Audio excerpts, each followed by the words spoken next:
it's important to know your weaknesses because that is where the enemy is going to attack you.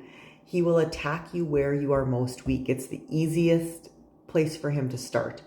It's the easiest place for him to stay and then build up a stronghold in that area. And so it's important not to dwell and wallow and stay and think about your weaknesses all the time, but to just have a healthy awareness of them so that you're not naive and then putting yourself in situations and circumstances where he is then able to work in.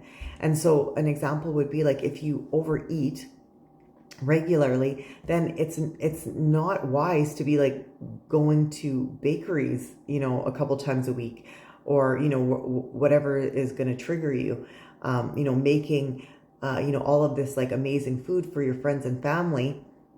Okay, that's probably not a good idea for you to do when you know that that food is a weakness.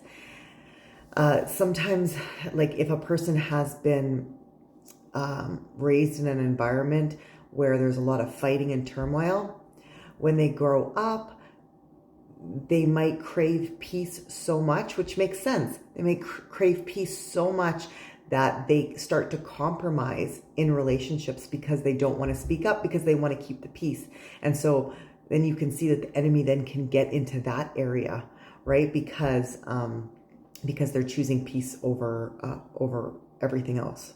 And so the Bible says to be alert and to have self-control, because the devil prowls around like a roaring lion looking for who he can devour. And so we have the victory in Jesus Christ. We are strong and mighty in him. We have the authority to overcome all of that. So we don't need to be afraid. We just need to be aware.